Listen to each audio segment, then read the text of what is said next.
Last time on Casino Royale with cheese. The gyno gag was pretty funny. I do like that. Although, I will say, I think he's just being a dickhead there. Because what they do is they set up this, he puts legs on either side of the door. Giant legs. Yeah. Massive legs. So basically the door going in is this crotch, this girl. Vagina is the word you're looking for, Shane. Yeah. It would have been better if it was like there were curtains going in or something. Oh, God. Look like an Arby's or something. You know how to make everything creepier. Get at it, bro. You're really good at that. Man, that's fucking hilarious. This is why I don't take you in public. We do everything one-on-one, hidden in your attic or in my master bathroom. If we do have to go to like the convenience store, just don't say anything. Yeah, bro. we don't talk to each other there. Mike's standing in the back like, man, that guy was fucking weird, huh? That's funny. And now, the conclusion.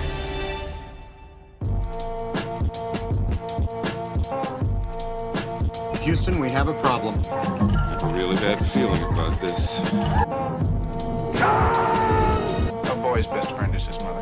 Hasta la vista, baby. Nobody puts baby in a corner. Roads?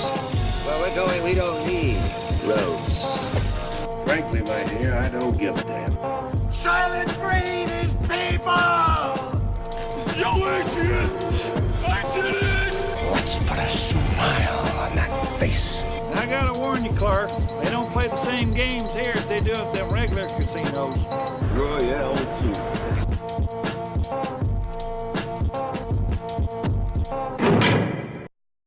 You look like your head fell on the cheese dip back in 1957.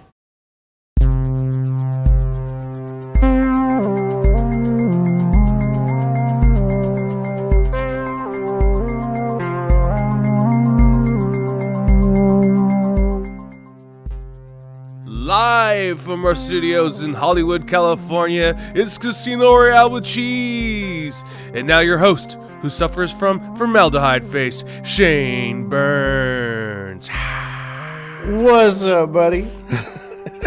This is Shane, and this is Casino Royale with Cheese that you are listening to, the internet show where we discuss movies that were number one at the box office exactly 20 years ago. And once again, I'm Shane, and this is my co-host, Mike. Nothing clever. Yeah, you see what I've done there? You stole my formaldehyde face I was going to use on you. Oh, you did? Yeah. Yes, sir. Yeah. Well, you could have said it looked like my head was in 2-week old cheese dip. Yeah, fell back in the cheese dip back in 1957. Yeah. Yeah. How's it going, man? Good, I guess. First day of 2019. Yeah. Happy New Year. Looks like Mike's talking on his fancy new mic, so that's good. You can't see anything. I don't even know what you're talking about. I see the bottom piece sticking out. So. Oh, do you? Yeah. Yeah, some dude got me a mic for my Christmas or my birthdays. Some douchebag. But some guy with formaldehyde face. Yeah. How about that? Speaking of formaldehyde face, what are we watching today there, buddy?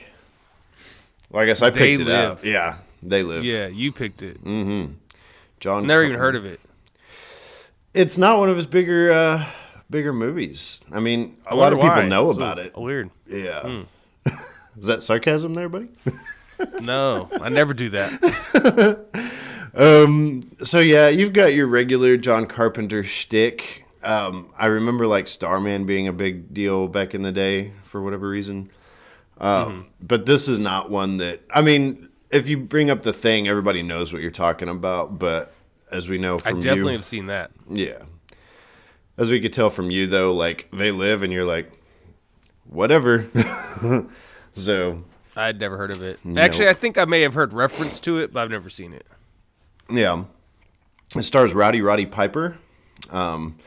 He makes up like a quarter of the main cast in this movie. Not a very big cast.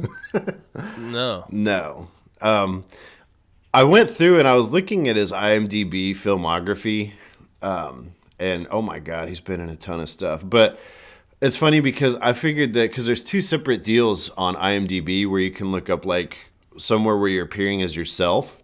And so I figured, well, all of his wrestling shit will be under that. But no, they have everything listed like, Raw, and Monday Night this and that, and fucking everything is listed under his like filmography, like actor stuff. So after a while coming through that, I just gave up on it. He's been on like some TV stuff. This is like the biggest movie that he was ever in from what I can tell. But that's it, Prior to this, pretty much he had only done wrestling stuff. And then John Carpenter said that he wanted somebody that had like a pretty big, physique and all that to be in this movie. So, meh. I mean, he's fucking huge in this movie. Oh, yeah. Yeah, he's jacked as fuck. Going and looking back, and I think there's only one scene where he has his shirt off. And just looking at it, because I saw this movie, the last time I watched it was a long time ago, but I've seen it several times. And I was like, golly, dude, that guy is fucking huge, Big give you a little boner? A little bit. But that construction site boner? Hell yeah. What happens on a construction site stays on the construction site, that sort of thing. I bet it does. What do you... I'm guessing you probably watch more wrestling than I did back in the day. Why would you guess that? Because I've never watched a single anything of wrestling ever. Oh, then I definitely have watched more than you, yeah. Yeah. I was by no means a monster wrestling fan, but I was a kid when Roddy Piper was like doing his thing. Right. So I am familiar with him. Well, it's funny because somebody was talking to me. They're like, Roddy Piper, like the villain, was in that movie, and I was like, he's a villain? I had no idea he was like an antagonist in like WWF or whatever. It really threw me off. I don't remember him being the villain. Yeah, I think he was kind of like one of those guys that just like beefed with different people. Yeah, I know that he wore a kilt, but that's all I know. He did. So, a white T-shirt and a kilt. Oh, I really remember too. Oh, okay. And a wicked mullet. Oh. And he retains that for this movie, which is nice. Of course. I gotta say, man, because like as big as beefy as he is, like his clothes are like perfectly fitted to accentuate. And it's not like he got these, tailor cut flannel shirts or anything, but like it just accentuates. Like he fills out every inch of that shirt, but not to a point so that he looks like he's fucking like monstrous either. It's great, big dude. So Shane really did have a boner for Rowdy. I like Roddy Piper. I think his acting is a little bit tumultuous in this movie, we'll say. At times. This is how he would deliver your answer. Yeah, it is. Yeah, it is.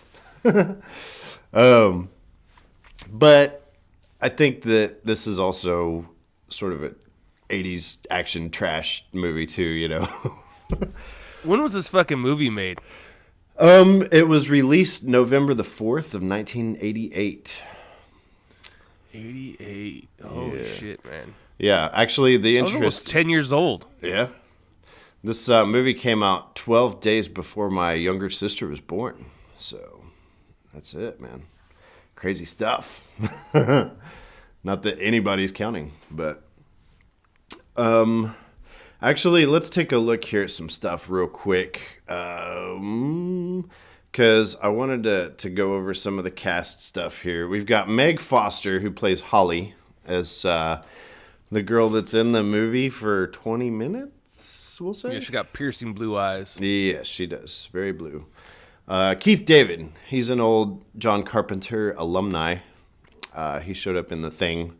He was actually, aside from Kurt Russell, the last person that was alive in the Antarctic scenario. We've got George. I'm familiar with old Keith David. Yeah. Well, he's also in Armageddon, so there you go. Your movie. Wait, he is? Yeah, he's only in there for like 10 minutes. He plays some Air Force general or some shit. So. Oh, yeah. Yeah. Not a big role, but that's okay. We've got George Buck Flower plays a quote-unquote drifter. He was he actually showed up again in John Carpenter's Village of the Damned, that remake. So, I actually kind of like that movie, even though it's not very good, but whatever. Peter Jason plays Gilbert.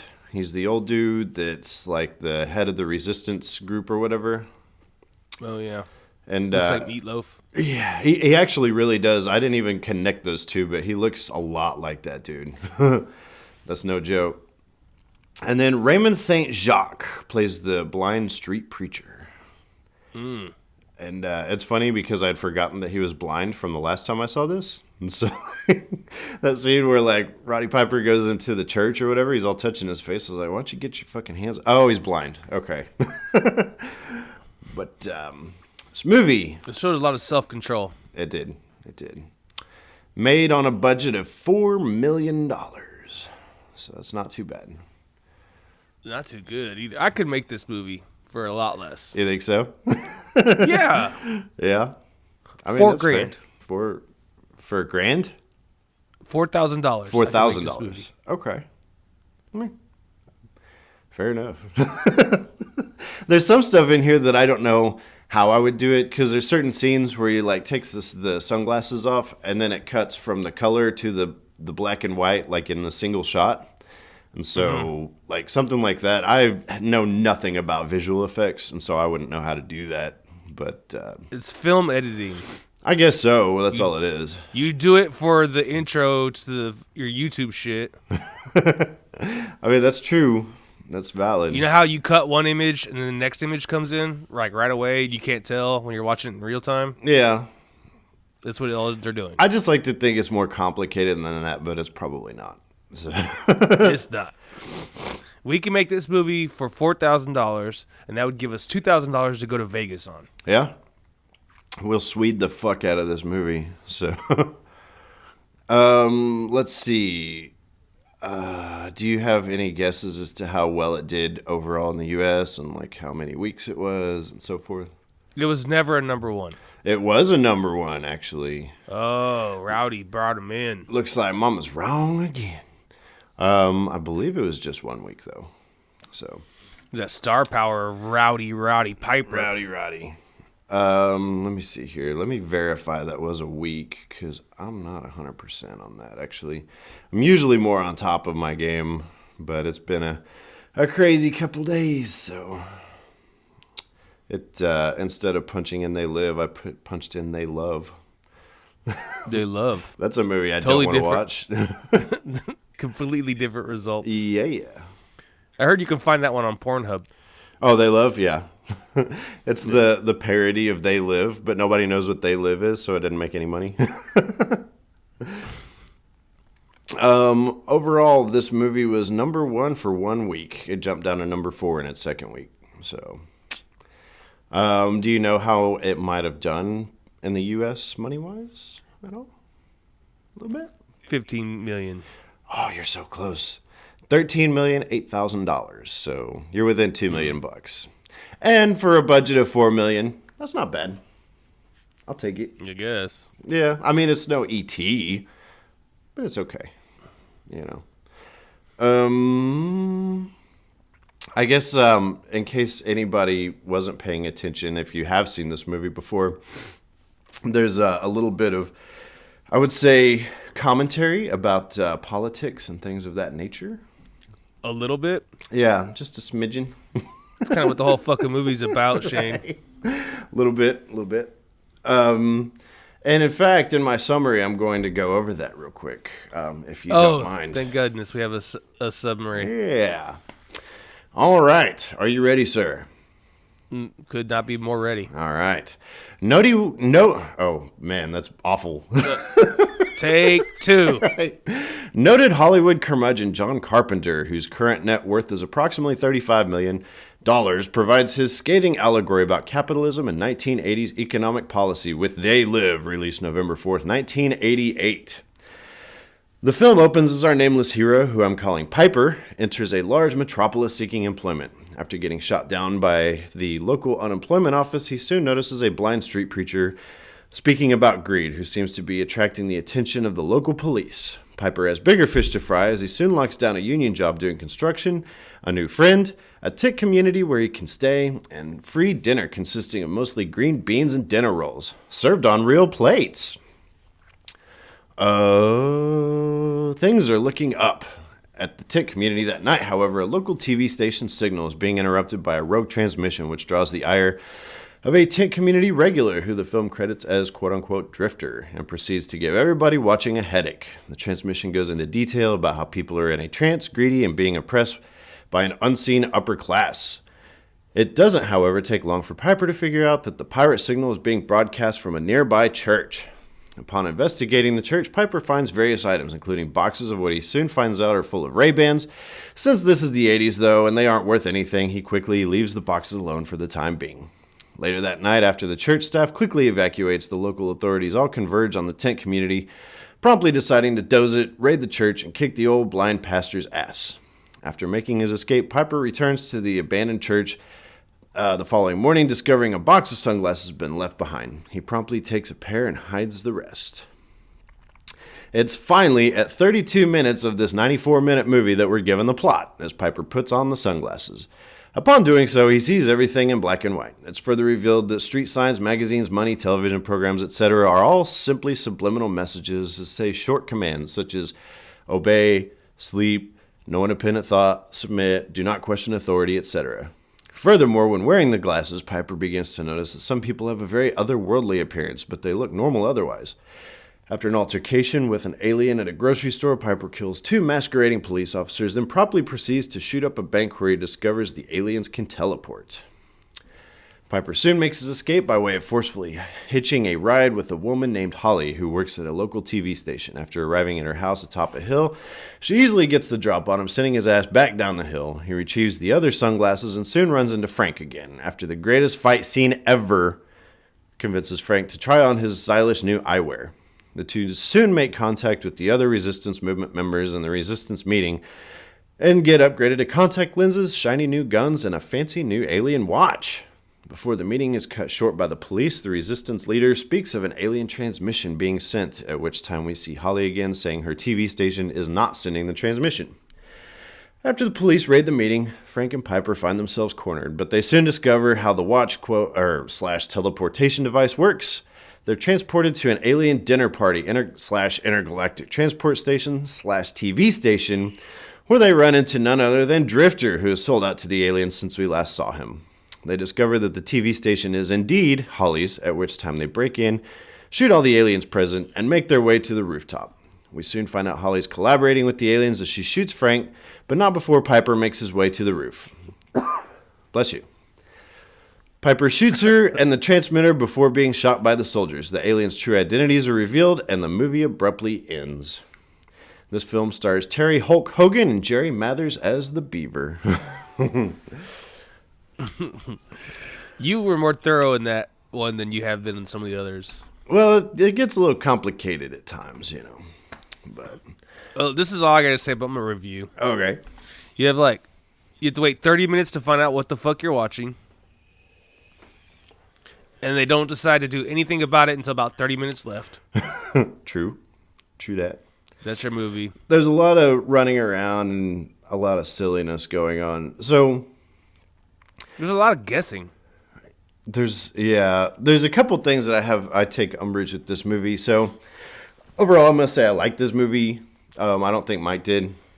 However, I'm going to say that I think that, because this is based on a book called 9 a.m. in the morning or some shit like that. 8 o'clock in the morning. 8 o'clock in the morning, that's what it is. It's a short story. Yeah, and I guess it was turned into a comic book later. The whole idea, though, is I think John Carpenter, read the book and got really excited about it. And so he, does all the setup. And then there's a good, 20 minutes in there from the time that he first puts on the sunglasses till the time that he meets Holly, that I think that that's all good movie stuff there. And then I don't think that he really knew how to resolve this stuff, you know? He pretty much had an idea, but he didn't have anything else, you know? 8 o'clock in the morning is a short story. Yes. Shorter than the movie, It's an episode of The Twilight Zone at best. I can see that, yeah. Not supposed to be a feature-length film. No, there's a lot of fluff in here and a lot of bullshit too. Because The whole first 30 minutes of the movie is complete bullshit. it's kind of like setting up, but after a while you're like, okay, I get it. You know, what the fuck? Everything sucks. The economy's garbage. Okay, got it. You know. Don't think I didn't notice. Bum, bum, bum. I was wondering if you. He takes a lot of pride in writing the music for his movies, but it's like the same thing every time. I was like, are you fucking kidding me? It's in the opening scene. Yeah. Oh, yeah. And it goes on for like 10 minutes. Oh, and it comes back several times throughout the film. Yeah. It's a reoccurring theme, just like it was in Vampires. Mm-hmm. It's like to a different key, right? But same shit. Mm-hmm. It's funny because whenever I went through it and I watched this movie, because I remember because this has like a little bit more of a bluesy sort of thing going on, and it's got like a little bit of guitar and stuff in there. So I didn't pay any attention to it. And then we watched Vampires, whatever. The music was annoying in that movie. And then I watched this again, and I was like, oh, no. It's the same fucking thing. Yeah. It is. Yeah. It's pretty hilarious, actually. Like we said before, Roddy Piper, it is what it is. I mean, this is his first, like, big-ish movie. And so I can't really, you know, throw too much shade, I guess, at his acting, but it wasn't all that great in this, you know. I can't remember the name of the other movie I saw him in. Yeah. But it was a bunch of wrestlers in it. And they're like playing them fucking selves. Yeah. I can't even remember what it was called. But like Captain Lou Albano and everybody's in it. Oh, really? I don't even know who that is. Yeah. So. That's all I got for you. He's just some big guy who was a manager in wrestling, and he would put rubber bands in his goatee and shit. Oh, really? Like Aquaman. Not like Aquaman. Jason Momoa. Did we talk about who Jason Momoa is married to? I know he's married to Lisa Bonet. Yeah. They gotta have pretty good looking babies if they ever have any. So. Yeah, but every time like her other children's father comes to visit, it's Lenny fucking Kravitz. Lenny Kravitz, yeah. That's true. Although, if I was Lenny Kravitz, I would stay on my toes. I wouldn't be trying to piss off Jason Momoa either. So, like, I don't think Lenny Kravitz is physically trying to intimidate anybody. He just kills you with his looks. He does. He does indeed. Shoot you a little smile. I feel like and you know, like every time he gives her a hug, he starts like humming like American Woman in her ear. We should all go out to dinner. Jason Momoa was like, fuck that. Yeah. Go eat your TV dinner, you fuck. Get that Hunger Man. Lenny Kravitz ain't eating Hungry Man's. No, he's not. There's way too much food in there for that little dude. But I wrote down in this movie that unlike Vampires, this movie takes a while to get started. Like a long while. Vampires just kind of throws you into the story, and this one, it's a slow burn. There. Yeah. No, this movie, I'm telling you, dude, it's a lot of fluff. It is. The first 30 minutes, I'm like, what am I watching? What like, is the tell point? Me what I'm watching. Who are they, and why are they living? Yeah. Oh, man. So the whole first 30 minutes where he's just like drifting around. Yeah. And then he makes a friend. Right. And they like instantly start giving each other like pretty major life advice, even though they just met each other. Right. A pretty deep telling conversation. Each other what you should do. Yeah. He's like, I like America, and I believe that if you do the right thing and all this. Okay. Well, just met the dude like an hour ago, but whatever. Yeah, you guys are both homeless. We're Right. not taking fucking advice from either one of you. Where would you speculate this movie takes place? Los Angeles, 100%. You think so? Okay. 100%. Because I wasn't, I mean, so they never really pinned down where it is, but I was wondering because Roddy Piper, he's from Denver, and then old dude Frank, he's from Detroit. And I was like, well, Detroit and L.A., those aren't really close by each other, you know. That's pretty distant, you know. Bus drive away. I guess. I guess I just assumed you walked into town like fucking Piper did, but whatever.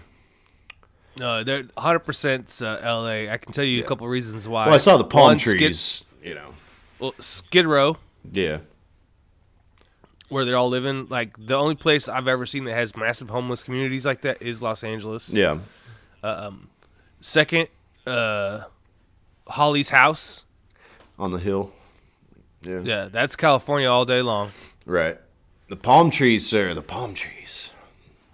Interesting fact, palm trees are not native to California. Oh, really? They imported They were them? all imported. That's fucking hilarious. I may never watch, like, Beverly Hills Cop the same ever again. Where he's, like, rolling in and, like, looking at the shit and, you know. Yeah, I mean, they're prevalent there now, but they're not native. Yeah. Let's see here. Oh, I wrote down, don't give these people real plates. I can see those getting either broke or stolen. That's what you focus on? Use paper plates, bro. Like, hey, this movie done fucked up. They get real plates. Right? Let's see. Don't give the homeless people grandma's china. Hell no. That's a mistake there. Best case scenario, they get broke. Worst case scenario, there's some dude hoarding plates in his duffel bag. So, just saying. That dude's got more issues than plates, bro. Fucking plates. I didn't like how in the tent community, everybody was all up in everybody's ass. They're like, hey, what's Lee over there doing, you know? Hey, what's fucking Billy, you know? How about y'all just fucking stay in your tent and mind your business, you know? How about you stop fucking watching TV all day and go to fucking work? There's a lot of emphasis on people just sitting around watching TV, man. These homeless people have like a life of leisure. Yeah, there's like a married couple like holding hands watching TV in broad fucking daylight. Yeah. Go to work. Roddy Piper was there an afternoon and locked down a construction job. I'm sure you guys can find something, you know. And work there for a whole afternoon. Right. Well, that's weird, man. Because he shows up, he does like an afternoon's worth of work. You never see him get back on that job site ever again. You know? No. He's fucking around with the church. He's talking to the resistance leader. He's doing this and that. And he never goes back to that job. Ever. And then find out why Rowdy's homeless. Right. Horrible work ethic. He just does whatever the fuck he wants. And then later on, Frank is like, hey, I got you a week's worth of pay. That's the best I could do. I was like, well, that's pretty good because this dude worked like 4 hours. So, yeah. That's real good considering you just told that dude to get the fuck away from you because he's on a killing spree. Yeah.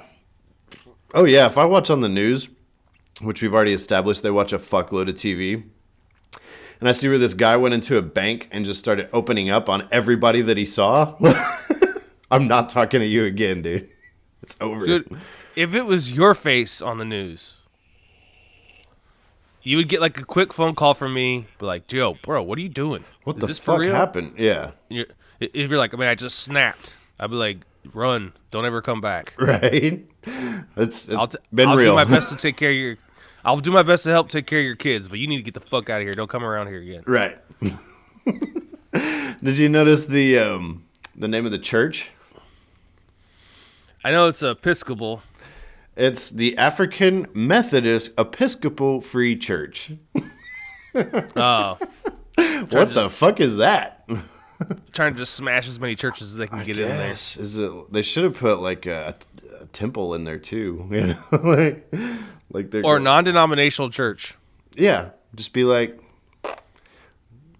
They Live Church. The Church of They Live.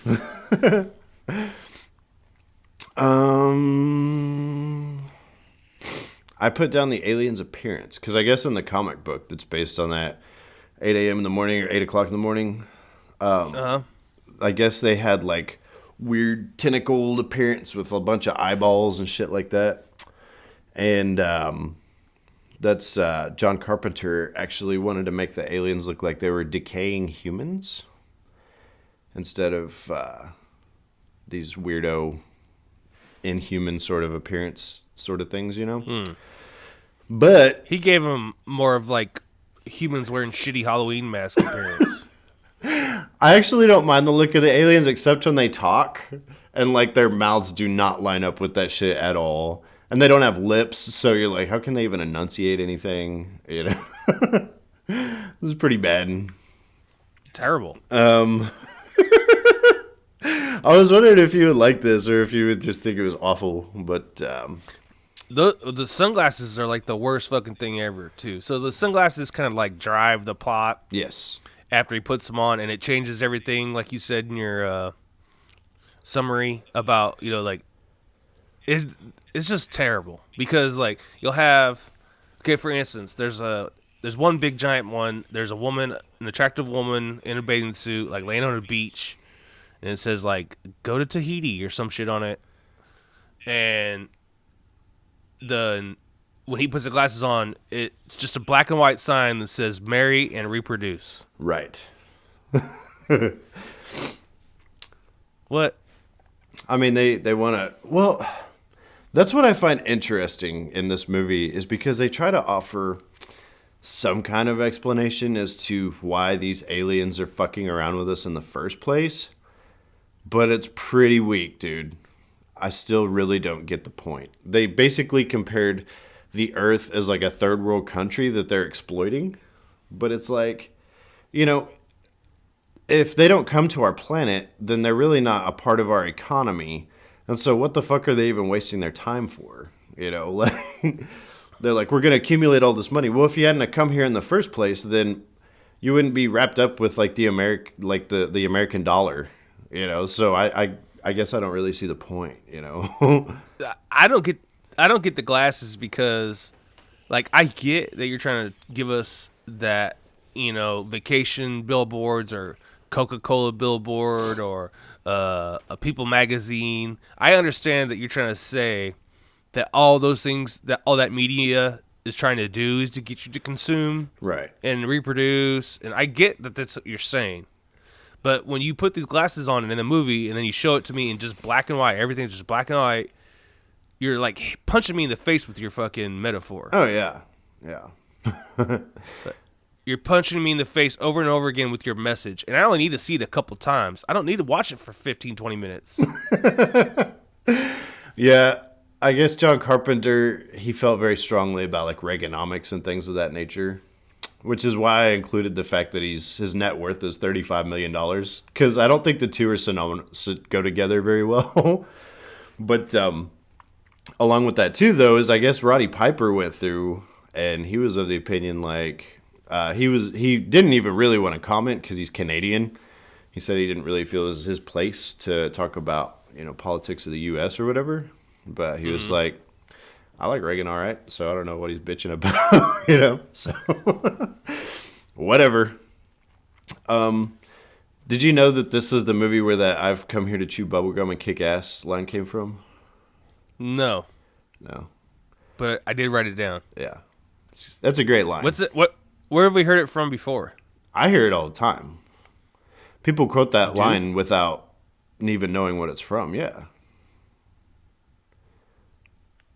Like, give me an example of the last time you heard someone say It worked. that. I mean, people will just be like referencing, they'll just like say the line like in passing or whatever. And I thought I heard it on another movie before. Maybe. It's possible. I don't recall. But no, I did not know. The line we're talking about, folks, is he walks into the bank with guns blazing. Everybody just stops and stares at him, and he says, "I came here to chew bubble gum and kick ass, and I'm all out of bubble gum." I think it's a great line. It's pretty good. I love it. It's definitely a highlight of the film. Yeah. As far as the cheesy 80s garbage goes, it's pretty good. I mean, it's schlocky, but I like it. Well, it definitely drives the point home. Right. I'm just here to kick some ass. What'd you think about the fight scene between him and Frank? I thought that was good stuff. It was really long. Yeah. Every time I thought the fight was finally over, they were going to get up, shake each other's hand, and laugh it off. Sure, It didn't happen. Yeah. Yeah, no. They just kept beating each other to damn near death.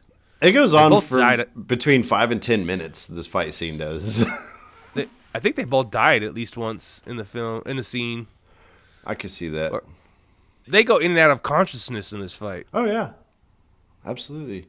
And then, like, Or like Roddy Piper will be like unconscious, and then he'll like wake up and go like kick this dude's ass some more. Like, fuck that. If I was just beaten like senselessly till I was no longer awake, that's fine. Don't put the glasses on. I don't give a fuck. I'll find someone else. Or when this dude that you just gave a week's worth of salary to says, "Look, dude, just put the glasses on. You'll see what I'm talking about." Okay. That's true. He's literally gunned down 100 people in like 3 hours. Yeah, but you told him, or you brought him money. Right. Pretty understanding. So you at least give a fuck about this dude somewhat. Mm-hmm. So if he says put the glasses on, like with Holly, she didn't put the glasses on. I totally get that. Right. I get her. She's a hostage. Right.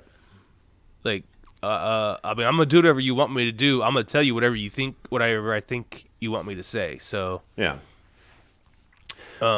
That scene makes more sense to me. But with Keith David not just put the fuck glasses on. Yeah.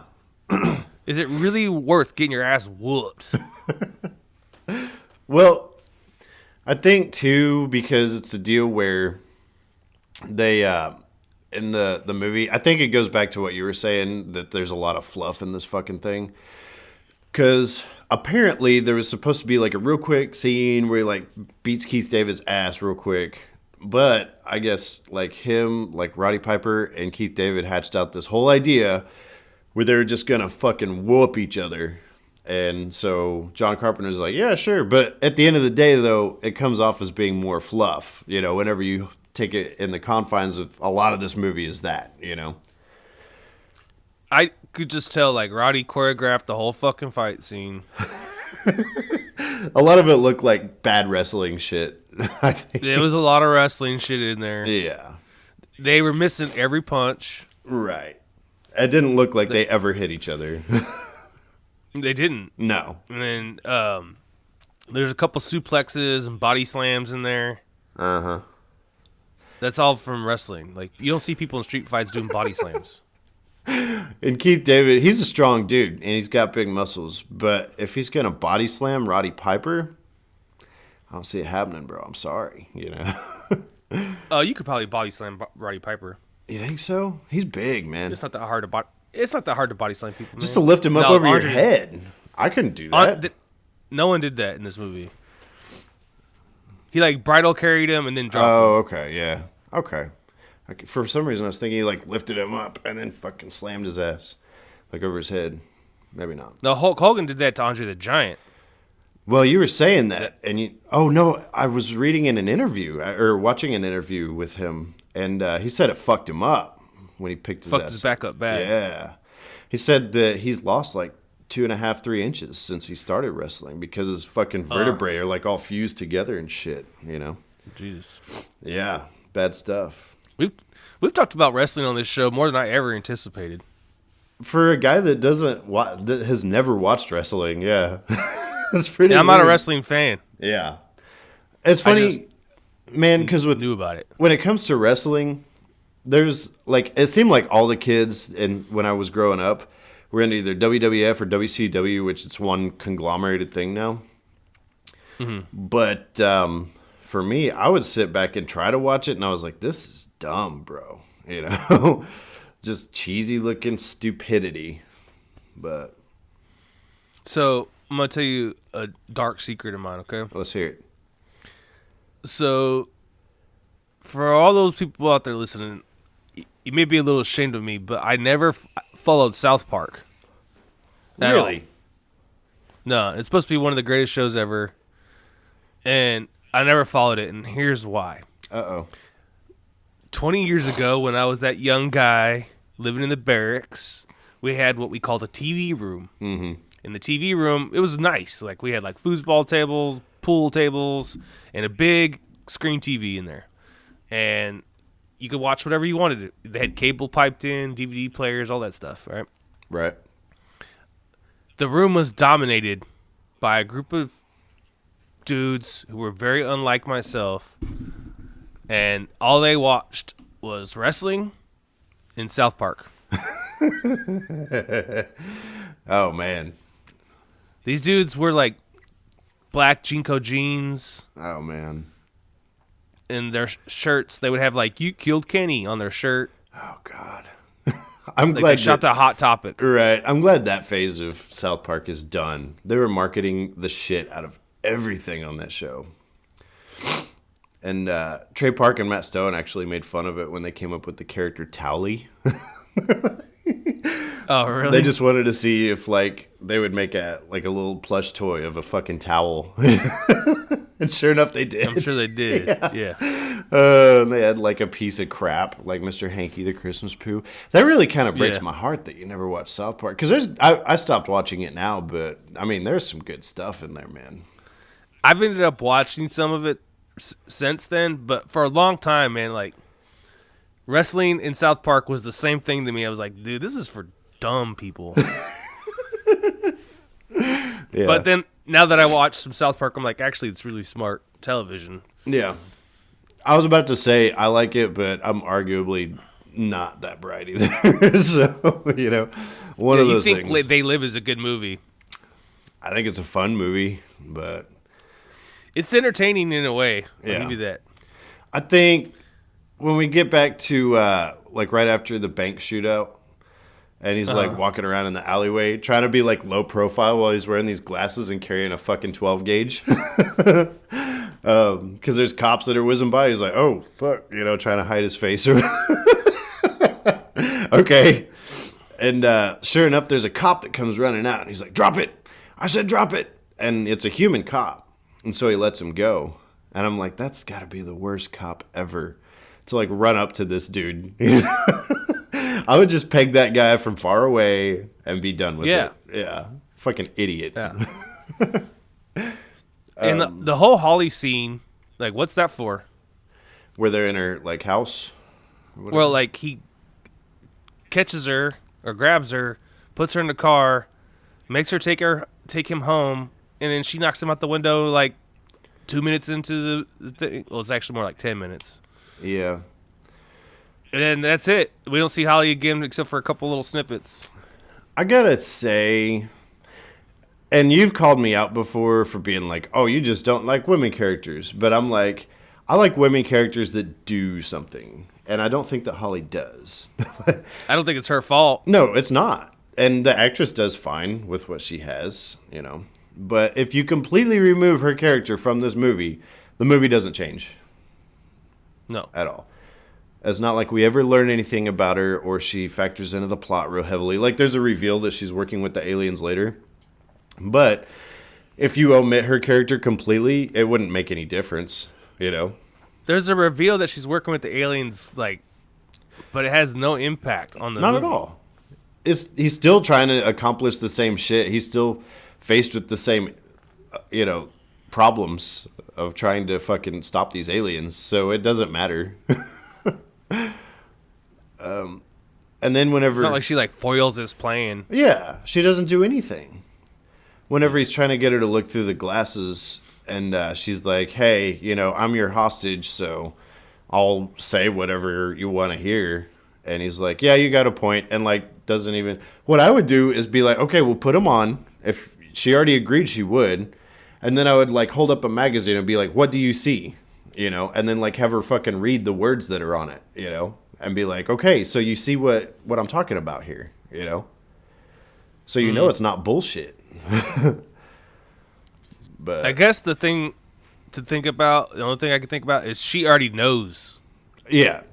She's already collaborating with him. She's the vice president of production or something like that for Cable 54 or whatever it is. Which is like the mastermind of this whole thing, I guess. I got problems with that too.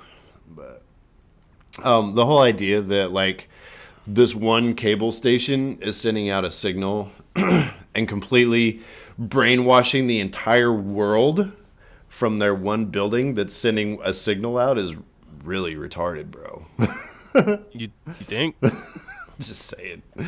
What are those little metal discs things that are flying around? I don't know. It's pretty weird. I guess they're How come just I can't see drones? How come I can't see them with my naked eye? I don't know. How come you can't hear them? Because they make a little like humming noise when they fly over and shit. I mean, I got it that the sunglasses maybe it, like cloaks them, like makes them invisible, but you should still be hearing shit flying over you. You know, it's not like you're wearing like top secret earbuds or some crazy shit. You know, I don't know, man. It's pretty weird. I wrote Holly's hands look old as hell. Cause I think Holly's older than she looks. I think you're probably right. It looked like Estelle Getty's hands, like Sophia from the Golden Girls. Oh, God. Really old, man. Unfortunately for Holly, I really believe... And what's the actress's name that plays Holly? Something. I can find it real quick. Yeah. Unfortunately for her, I believe she was cast in this movie because... Meg Foster. Someone told Carpenter, like... Meg Foster. Someone told Carpenter, like, you need a pretty face in the movie. Right. I think that aside from her, there's only like one other female line of dialogue in this movie, honestly. Well, is it the one who issues their contact lenses? Oh, no, there's that girl. There's like women that are on the news or whatever. And then there's the one girl like, Dad, I'm getting a headache. And like, I think that's it. Like, this movie's a sausage fest, man. Well, and like you said earlier, there's not very many people in the movie, really. With any substance. Not really, no. A lot of extras. Well, even that fucking guy, the quote-unquote drifter, whenever they go to that dinner party thing toward the end, and you find out that he's working with the aliens, that they, like, you know, suckered him into it or whatever, even the reveal that he's working with them doesn't matter, really. Like, he shows them around the TV station. That's it, you know. I didn't even realize it was the same guy. I was like, really? Who the fuck is this? Yeah. No, he was at the tent community earlier. The one watching TV all the fucking time. Yeah. That fucking nothing going on, dude. He like, oh, hey, boys, they recruited you too, huh? Well, you should have dressed for the occasion since now you get the money for it. Dude, when did you get recruited by them? Yesterday? Right. How long has this movie been going on for? It would give you the impression like months, but it takes place over like a weekend, you know? Yeah, this guy's wearing a tuxedo and shipping champagne and knows the entire layout of the alien base. These fellas are my friends, you know, and all that other shit. Yeah. He knows everybody there. Yeah. It's weird, too, because that whole scene where he's like, hey, fellas, how you doing? You know, it's good to see you. Well, I got a problem with that because this dude watches TV all the fucking time. So surely he's seen Roddy Piper on the news saying, hey, this guy's been shooting aliens. And so then he shows up at your dinner party and it's like, hey, that's the fucking guy that's been killing, you know. He can see what's going on, you know, that sort of thing. Like, there's no 100%. way. Yeah. That whole dinner party thing was a problem for me too, man. Because we go down, they show like this banquet that's taking place with all these people that are helping the aliens. And then he's like, well, let's check out see what else is going on inside this building here. So they go over to the thing and we look and there's like this teleportation thing where it shows them like, oh, there's Farrah. Hey, hold on, say hey, baby. Huh? Say hey, baby. Hi. How are you? Okay. Daddy finished his podcast. But it shows them like they've got this whole like teleportation thing where they're sending people to other planets and shit. And then we look and all of this is taking place in like the basement of this TV studio. And you're like, what the fuck kind of building is this, man? Yeah. It's pretty weird. Yeah, I dude. have no idea. I remember the first time I watched this movie, and I watched, you know, we got the banquet, we got the teleportation thing, and we got the TV studio, and I was like, wait, did my DVD skip? I think I missed like a part of this movie or something, you know? But that's not the case. It's just chaotic at the end, man. It's all here. Yeah. I thought it was weird because when he comes back after Holly kicks his ass, and he's trying to find those glasses, and the dump truck has them, he like opens the dump truck and he was like looking around and shit. He finds them and then the dump truck dumps its load of, for lack of a better term, dumps dumps all the trash out of the truck and then just takes off with the fucking bed of that thing sticking up. I'm like, what is going on here, man? I don't know why you did that. Right? Some weird trash collecting, bro. We watched the trash dude close the trash truck. Right. Roddy opens the trash truck, gets in the trash with, by the way, best case scenario for trash ever. Oh, yeah. They didn't It's compact it's anything. just paper. Yeah. Well, it's just paper and cardboard. Right. If They it don't- was there's our no house, it'd food be in there. dirty baby diapers and, half drank solo cups of tequila and shit and fucking who knows what else. Oh. I mean, there's a lot of shit in our trash. But Yeah, exactly. And like my trash is always full of fucking food, it seems like. So Yes, sir. he jumps into this thing with nothing but paper and cardboard, and then the damn trash man just dumps him. What? And Roddy like complains about it. He's like, "Oh no, what? He just helped you out. Yeah, he did. He just For helped real. you get out of the truck." Well, and it's one of those special trash trucks that doesn't like compact the fucking trash whenever they push the fucking button either, It's just like a holding cell for trash. But this made no sense. I thought it was weird because it makes a special effort to show that him and Frank got the fucking, like, their faces are fucked up after their fight or whatever.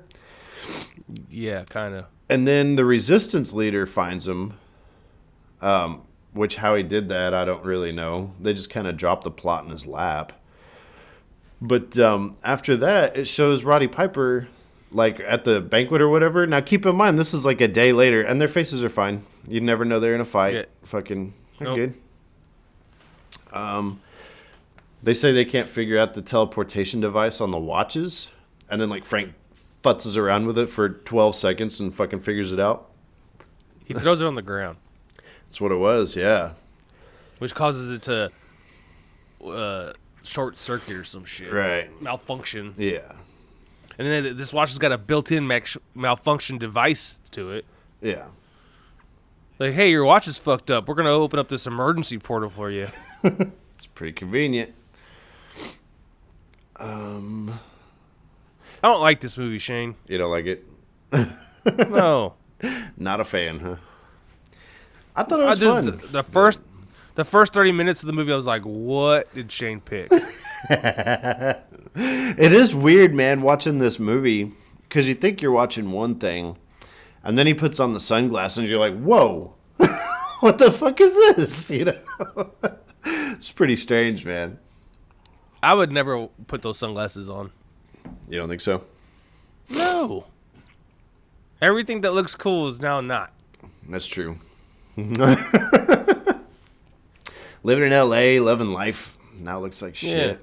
No, just step All on the them. beautiful people are all ugly-looking, half-decayed humans, I guess. Right. Which actually, I think, this is something I wanted to talk about, was the last scene of the movie. Oh, best scene of the movie. It just kind of ends, the movie does. But it's this woman, and she's, like, riding this dude's dick. And she looks down. She looks down, and he's an alien all of a sudden, because Roddy Piper destroyed that transmitter thing. And so sure enough, like, he's like, what is it, baby? And that's, like, the end of the movie. It's pretty fucking funny. That whole little thing. So Roddy shoots the satellite that's doing the signal. Yeah. Then he flips off the helicopter that shot him. Right. And then we get to see what the rest of the world looks like after it's been exposed, right? Right. So we got alien news anchors. Mm-hmm. There's a guy in the bar watching TV, and is it a dummy? Is it a mannequin in the bar? 'Cause I it don't doesn't know. move, I flinch, don't remember do it anything. moving around. It doesn't move at all, and it's a long like pause on him. Yeah. He's just, like, staring wide-eyed at this TV. Doesn't move. It's really strange. Like everybody else is kind of looking at him, and he's just stuck on the TV. Yeah. It's pretty strange. I don't know. I don't know if they were trying to show us there because the masks they have don't do any expressions. Yeah. No, not at all. And then it cuts to this TV scene. So there's a chick riding her dude, and on the TV is her and her dude. Yeah. It's the same couple on the TV. She's there. She's like watching their show while she's fucking him. Oh, okay. I didn't notice that it was the same woman, but yeah. It's pretty hilarious. Well, it's the same. It's the same alien guy too. Yeah. That's You fucking can tell funny. because of his hair. Oh, I wasn't paying attention to his hair. Because there are boobies. So I watched that scene like 37 times in a row. there you go. Then he had to clean off his TV. Oh, man. That's fucking funny. So, Mike liked this movie. No. John Carpenter, you are 0 for 2 now. I've lost all faith in John Carpenter. That's fucking funny, man. I don't know. Because, I mean, so you like the original Halloween, right? Because that was John Carpenter. Mm-hmm. Yeah, And I mean, like that there's one. The Thing, and I mean, he's done a handful of good stuff. Good movie. But, I know, I was a fan, but Yeah. after Vampires and They Live, well, to be fair, I think that 90s John Carpenter is a very different thing than 80s John Carpenter. So I'll give Vampires, like, that's in its own league, because a lot of his 90s shit is exactly that, just a bunch of dog shit. But, you know. ba-boom, boom. Now you know the soundtrack to 2 movies. Mm-hmm. But, yeah. So, They Live. If you like 80s schlock, I liked it, but Mike didn't. So, there's that. Mm-hmm. What's going on with you, man? Rang in the new year. What do you mean? Yeah. Yeah. Had a birthday. I turned 40. Yeah. Mike told his 30s to go fuck off. So that's good stuff. It's my last birthday ever, by the way. Yeah. Mike's going to commit Not doing suicide. it anymore. So. No, that's not happening. No. He said he's done with birthdays, though. So. Yep. Done with them. I'm sitting at the top of the Over it. mountain, and this is where I will stay. I think if I was going to take that stance and dig my heels into the dirt, I'd have done it at 35 and not 40. So. Way more financially secure. Oh, I mean, that's valid. Like, this is probably the pinnacle of my life. This is as far as it's going to go. So, we went through and got together with my sister and brother-in-law last night. Didn't do much, but, you know, we played that goofy Personally Incorrect or whatever game it is. That one we played at y'all's house. Oh, yeah? Yeah, it's good times. Good times. But My New Year's Eve consisted of watching performances of my daughter all night long. I got to see a little bit of that. She was over there on that hoverboard. Yeah. I was sitting there watching it going, oh my God, she's about to fucking commit suicide. But no, she's great on that thing. Yep. Wheeling Yeah. and dealing. I don't know, man. After Christmas, it's like nothing has happened in the last week, you know? Fucking, I got a... My birthday. well, I mean, there's that, yeah. Oh, we watched that football game. Foosball. Yeah. It wasn't, based on the first quarter, I thought that game was going to be a big fail. But it wasn't as bad as I thought it would be. Still disappointing. Well, it's because but once you have a 4-touchdown lead and you're Alabama, you take your foot off the gas a little bit. right, You just run the ball and you play defense. right. Yeah. Y'all remember Cook? He got that arcade cabinet at his house, which is awesome for Christmas. Yeah. Yeah. And I got a fat stack of movies. So I was pretty excited. Did you? I did.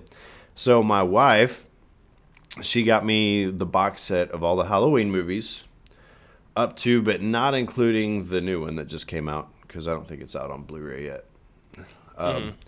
But she also got me It, the remake of it.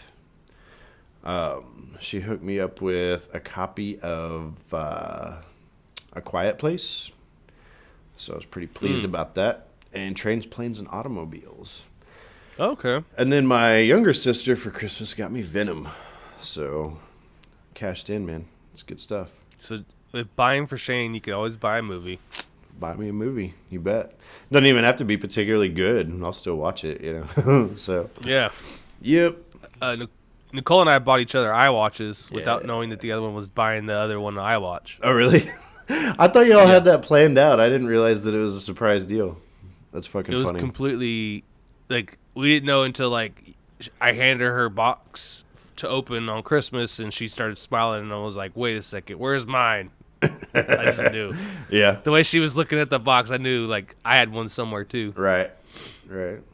Mike got a smoker. Yeah, I got a smoker, big old smoker. Yep. I'm about to go smoke some ribs, actually. I went and watched Bumblebee. Oh, I was going to ask you about that, but I wanted to save it for the show. Yeah. What'd you think? I liked it. It's more on, like, the cartoon Bumblebee. Right. Like, from the 80s. And there's a lot of, like, 80s references in the movie. Yeah. Stuff I was chuckling about the whole time, because I was a big Transformers kid back in those days. Right. And so a lot of the little references they were making hit home for me. So I enjoyed the movie. Mm-hmm.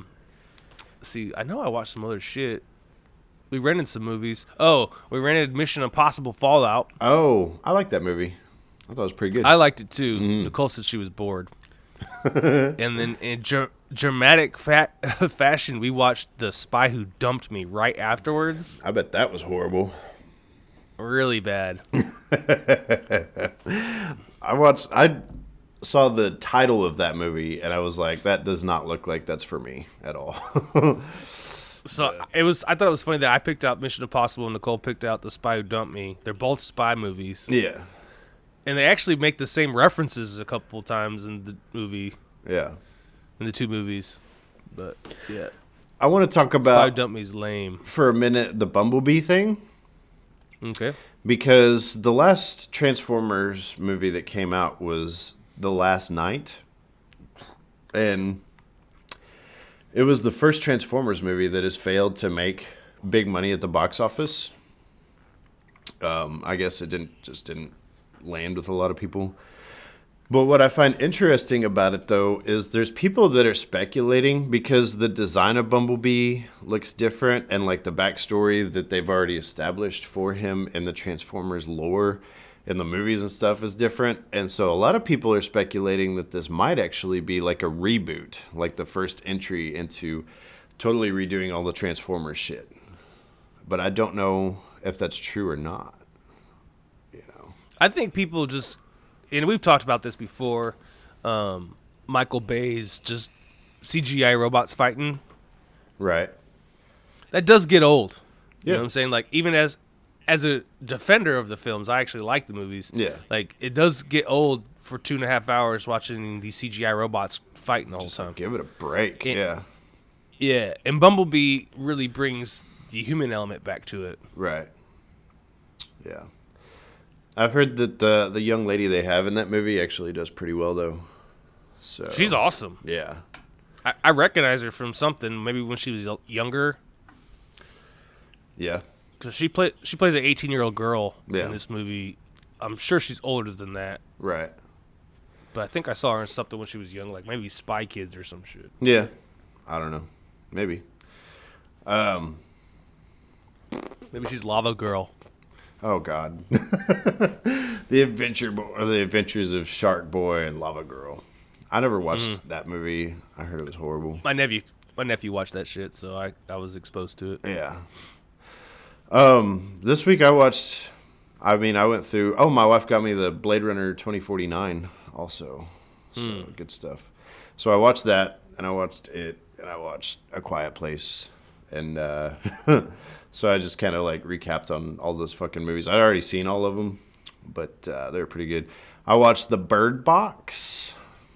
Oh yeah, we watched that. Everybody in America watched that. Everybody watched that fucking movie. What did you think of that? Oh, The Bird Box? Yeah, we're never gonna talk about it on here because it's on I know, Netflix, but so. What about? Are we gonna do any spoilers for listeners?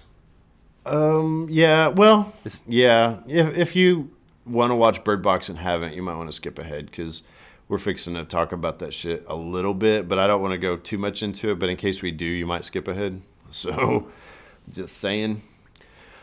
I like that movie overall. I thought it was good.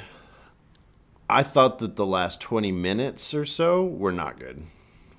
So, that's kind of my take on it.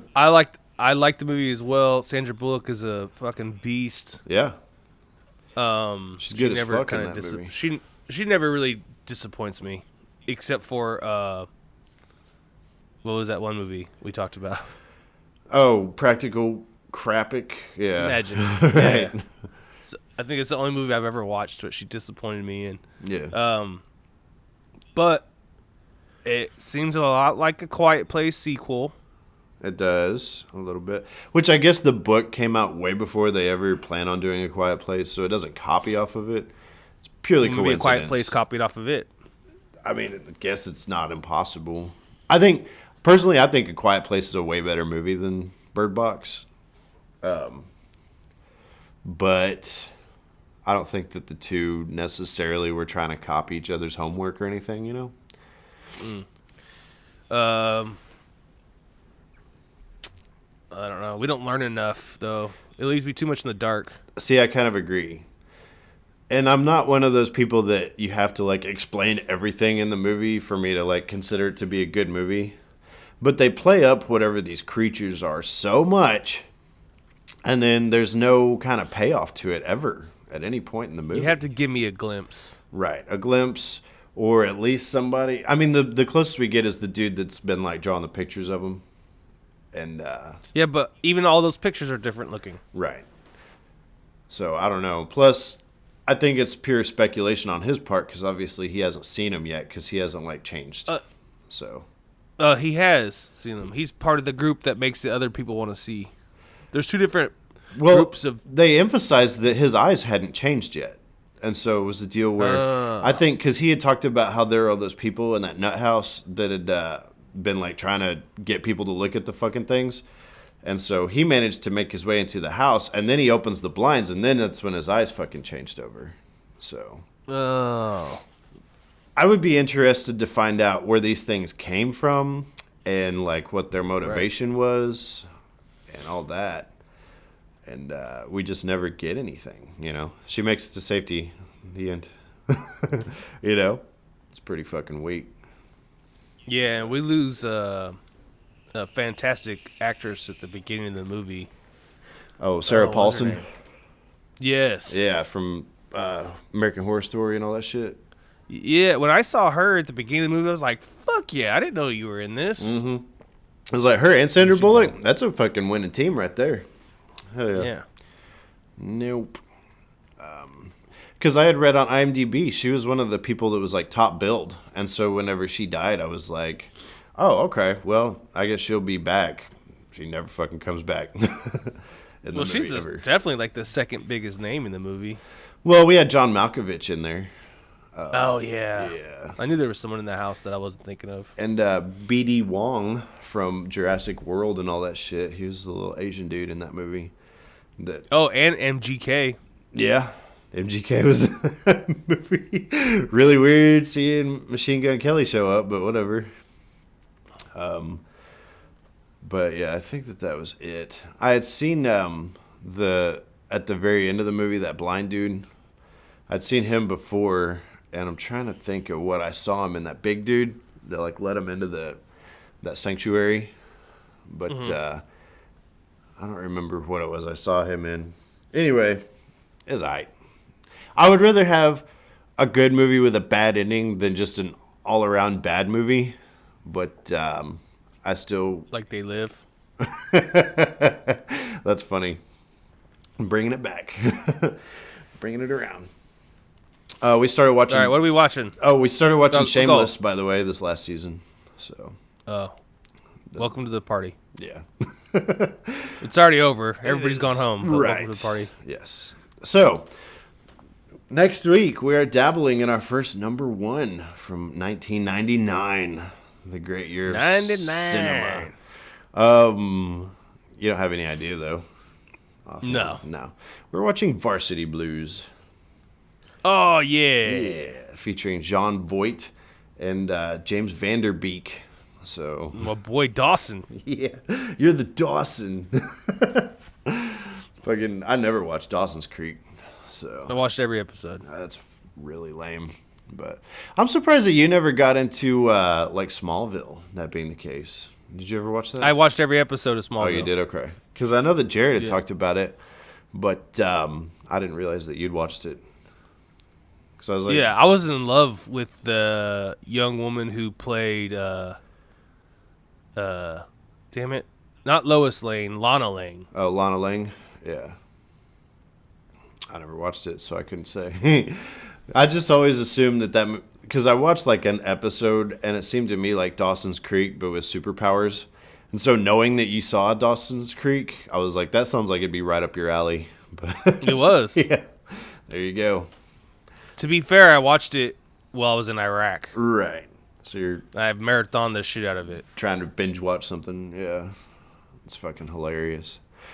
So yeah, we got that to look forward to. Movie I've never watched. So there you go. You've never watched Varsity Blues? Never once. Not even Holy close. shit. This is going to be... Varsity Blues is one of those movies that I've watched a bunch. Oh yeah. It's good stuff. Fucking 10. Just wait till you get to see. You'll love it. Okay. I'm looking forward to it. I've heard good things, so there's that one, and another one that kind of blends in with that a little bit to me is Friday Night Lights, which I've never watched that movie either. So I've seen that one as well. yeah, you like Varsity Blues better? Yes. The only affiliation I have with Varsity Blues is that they parodied it on Not Another Teen Movie. Mm-hmm. Which that movie gets a lot of shade thrown at it, but I think it's kind of funny. Not another teen movie is hilarious, I Yeah. think. And like, there's the big dude that he can't get hit in the head anymore. He's gonna die. I'm in the age though where I was, for lack of better words, a teen when all those teen movies were coming out. Right. Like I Know What You Did Last Summer and Scream and all those movies. Like I was their age. I was the age of everybody on the film. Yeah. Back when Sarah Michelle Gellar was a thing and all that stuff. Jennifer Love Hewitt. Yeah, Neve Campbell and Yeah. yeah. I remember I read the book for I Know What You Did Last Summer, and then I watched the movie. Didn't care for it. The movie all that much. Didn't hold up, huh? But anyway, so that we've got that to look forward to next week. If you want to get in contact with us, email us at cheesymovie@yahoo.com. You can look us up on Facebook, Casino Royale with Cheese. Check us out on our Instagram, our iTunes handle, or wherever you get your podcasts from. And YouTube is Casino Royale W Cheese, all one word. Twitter, Casino Royale WCH, all one word. And make sure you give us a old thumbs up on iTunes if you like us. But if you don't like us, don't give us a thumbs down, for God's sake. So. Just kidding. But however you want. It's a democracy. But I guess that's going to do it for me, my friend. That's all I got. All right, everybody. Well, we will see you next week. Have a good one. Bye.